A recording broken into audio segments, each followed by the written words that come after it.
সুবোধ সরকারের লেখা কবিতা বেলুড়। আমি একটা কোণায় দাঁড়িয়ে দেখছিলাম দুটি ছেলে গেরুয়া বসন পরে মন্দিরের সিঁড়ি দিয়ে ওপরে উঠছিল। এত মন দিয়ে আমি কাউকে সিঁড়ি স্নেহ করতে দেখিনি, এত ভালোবাসা দিয়ে আমি কাউকে সিঁড়ি থেকে ধুলো তুলতে দেখিনি।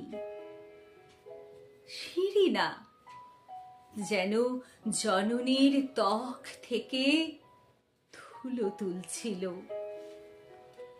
এভাবে সিঁড়ি থেকে ধুলো মুছতে আমি কোথাও দেখিনি। স্থিতপ্রজ্ঞ মহারাজকে জিজ্ঞাসা করলাম, ছেলে দুটি কে?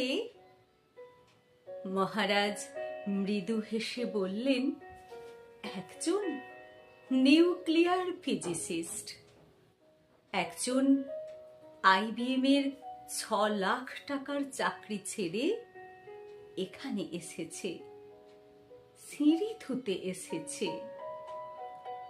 যে সিঁড়ি দিয়ে মানুষ ওপরে ওঠে তা যেন পরিষ্কার হয়। মহারাজ চলে গেছেন।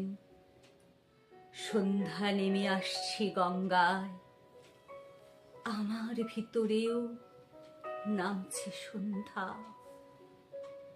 সারা পৃথিবীতে এত সিঁড়ি, সিঁড়িতে সিঁড়িতে এত দাগ, এত ধুলো, এত অপমান।